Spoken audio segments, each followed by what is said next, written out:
Hello and welcome to the Managing Madrid Podcast. Kiyan Sobhani here outside the Bernabeu. It is like 12:30 in the morning and we just walked out of the press conferences. Real Madrid win 2-1 against Marseille and it was a roller coaster. I'll walk you through the emotions in chronological order, starting from yesterday when we saw that Jude Bellingham and Eduardo Camavinga were in the squad. And you get hyped, this is Real Madrid's first Champions League game of the season. It's Xabi Alonso's first Champions League game as a Real Madrid coach. He's talking yesterday about how special of a night it is for him to coach this team in the Champions League. The Bernabeu is electric. Atmosphere outside the stadium was great. You even had the Marseille fans, 4,000 of them traveling strong, kind of adding to the atmosphere and the tension a little bit.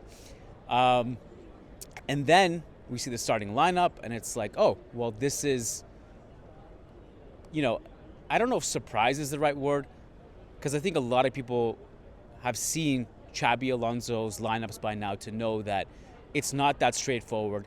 He doesn't put his 11s out based on the names on the team sheet or the status of the hierarchy of seasons past, and he really goes based on what he thinks is working, what he thinks players deserve, meritocracy. And I want to just kind of interject right there and say, especially after talking to people here at halftime, people I trust, but also just kind of giving you guys the vibe of what's it like behind the scenes and in the locker room.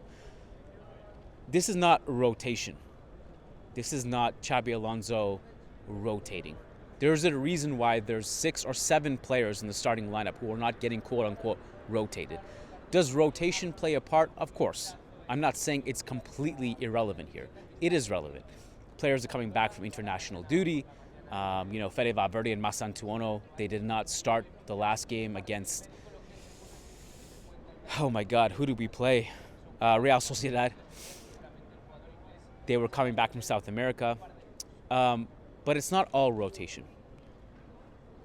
There's a reason why the team's best player, Mbappe, is not getting rotated. There's a reason why the team's pillar right now, Tchouaméni, is not getting rotated.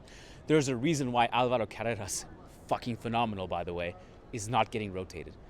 So there is something there, and it's not, and I have to be careful saying it because I don't want in any way for anyone to interpret it that it's something personal between Xabi Alonso and Vinicius. It's not. But what it is a tactical decision that Xabi Alonso has made. And I think it's a combination of Vinicius's form. It's not as sharp. It hasn't been as sharp over the past 10 months or so. And he's just trying to ignite him and do a combination of things that he's hoping to discover. One is that he's hoping that Vinicius can get back to his best. One is that he's trying to incorporate Rodrigo to see if Rodrigo can also bring some competition to the table. The other one is like he has his profiles down. So I've mentioned this before, but you go Rodrigo and Vinicius on the left wing, Masantuono and Brahim on the right wing. And he's letting them kind of fight it out. I think Masantuono was pretty much winning the right wing battle, and we'll get to that because I think Brahim is just better off the bench. But I don't think Masantuono is, put it this way, if you ask me right now, I think Rodrigo is the better player between him and Masantuono. But because of the profiles and how Xabi wants it, 2 on the left, 2 on the right, that's kind of how it's working out now. Which kind of leads me to another point. Masantuono is a talking point. So is Arda Güler. And here's why. I don't think they were at their best. I think Masantuono was a little bit better than Güler, obviously. These are growing pains you kind of have to accept. And I like the way Xabi Alonso worded it in the post-game press conference, in that he said, this is what I meant during the Club World Cup when I said we have to invest in Arda. If you remember, that's what he said there in the Club World Cup. He said we have to invest in Arda. And tonight, fast forward, he says this is what I meant. Because Arda did not have a great game. He had too many touches on the ball. And that's his way of saying that, like, players like Masantuono and Arda, these are some of the growing pains that come with the process of trusting these young players. It's the yin and the yang. You're going to see some magical moments from both Masantuono and Güler. You're also going to see some bad decisions, and that comes with the territory. So these are part of the growing pains. Now, having said all that, Real Madrid won. The W is in the books, and all the W's that have gone in the books. So they're super important. At the end of it, by the time, as much as we want to analyze and look at the process and all this stuff and all the good and the bad, we've won all our games. That's a very important point to make when we're tallying up points at the end of the season. The press.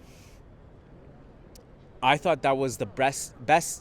Did I just say breast? That was the best pressing we've seen all season. The cohesiveness, the organizational part of it, the fact that everyone was hitting their assignments was really encouraging to me. Obviously, there's an asterisk beside it in that we only did that in the first half, and it wore off. I was impressed from Mbappe leading the line, Santiago hunting players. How many times did we have a chance to score in that first half, especially in the first 20, 30 minutes? All came on the back of the pressing. And the only thing we were missing was being clinical in good goal-scoring chances. Mbappe missed a couple. Santiago missed a couple. Rodrigo had one where he carries the ball, and I think it was the right decision to shoot, but it was basically a pass to Rui, the goalkeeper, and the shot wasn't great. Goulier had a shooting chance, and whatever else I lost track of. I'm not looking at the stats and the notes right now. The pressing was phenomenal, and it should have led to us being up 2 goals at halftime. The goal we conceded was not because of our press getting exploited, because I think that is also a talking point. Roberto De Zerbi, the way he had set up Marseille, was that they wanted to bait the press. They wanted us to press and play through it and exploit the space in behind. But I think they didn't do that. The goal they scored was not based on exploiting our press. It was a giveaway from Goulier. And I thought between Carreras and Santiago and Tchouaméni, these guys all stepped up at the right time to win the ball.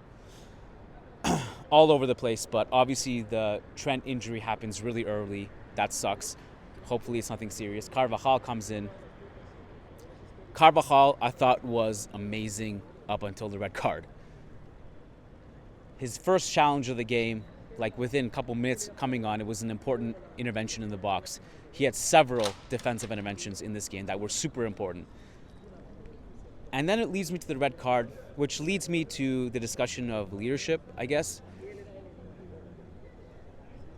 It sucks that we're already kind of struggling in the second halves of games, and I think a lot of that has to do with the exertion and the energy expenditure in the first half, and I hope that comes with match fitness. But on top of that, we're having these red cards to deal with. Obviously, in the case of Housen, that was a bad decision by the referee, so I'm not going to talk about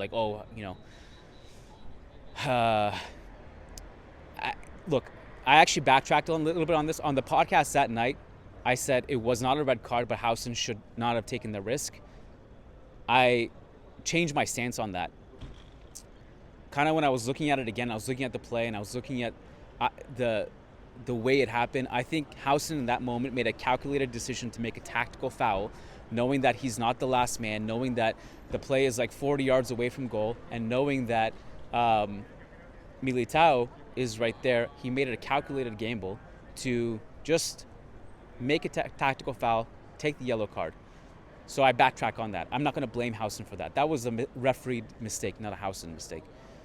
But this one from Carvajal, and you can talk about whether it was harsh or not, and Rui throwing himself to the ground, whatever. That's not the point. Carvajal has to show composure in that situation. And I think this team lacks leaders. And I'm not saying Carvajal's not a leader. I think he is a leader in many ways, and Alonso talked about this actually yesterday, I think, or day before, I don't know. But he's not the type of leader like a Modric, like a Kroos, like a Benzema, the guy who can just stay composed and just chill everyone's blood.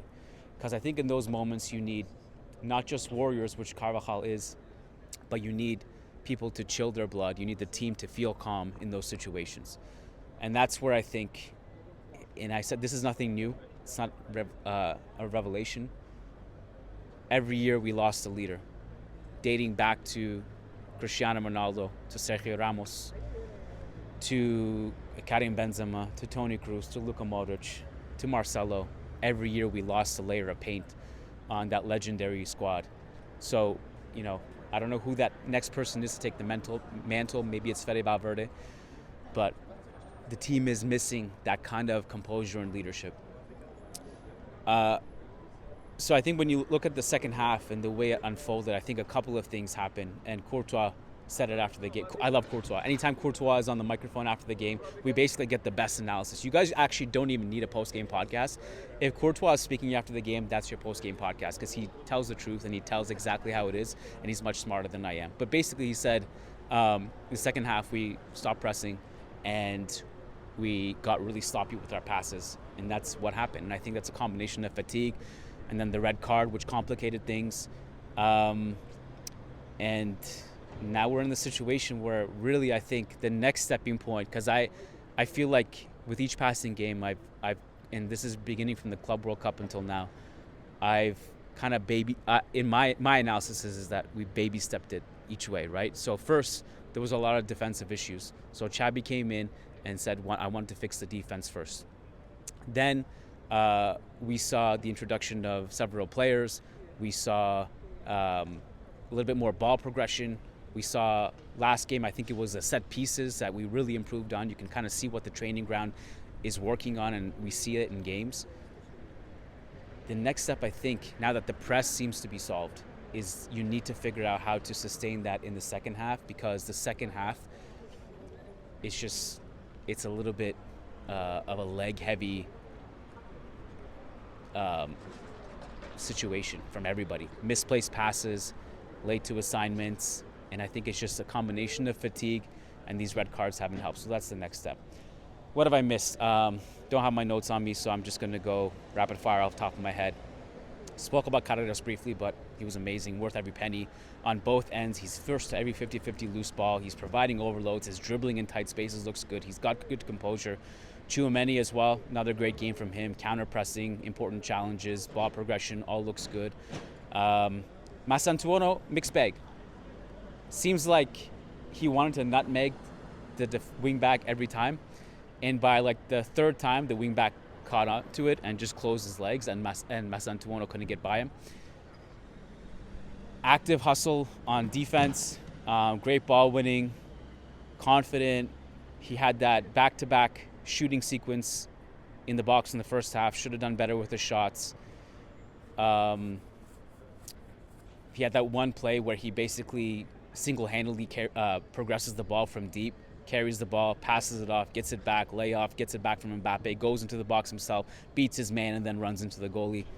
Again, these are kind of just the raw things that you see from Masantuono, and with it, you see some glimpses of why he was so highly rated and why Xabi Alonso actively scouted him to come to Real Madrid. What else we got? Militao. I thought there were two players, apart from Goulet, who was the obvious poor performer. There were two players who I thought were okay, but needed to be better. Militao and Fede Valverde. Easily turned, both of them, on several occasions.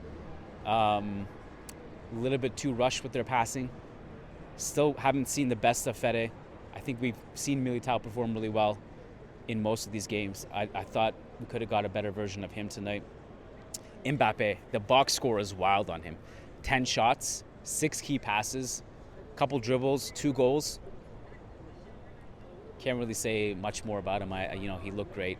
Maybe should have taken 1 or 2 of his chances outside the penalties, but took his penalties comfortably, reliable. I have to be honest, I did not see replay of the handball penalty. Everyone's saying it's harsh. I believe them. I believe you. I should have done my homework and actually looked at it, but that's the thing with the handball rule. Players falling unintentional. It's interpreted differently. I'll take everyone's word for it that it wasn't a handball, but luckily Mbappe converted it, and you just take the 3 points and run on to the next one. Whatever I missed it. I'm going to go home and eat. Almost 1 a.m. now, so thanks for tuning in, guys.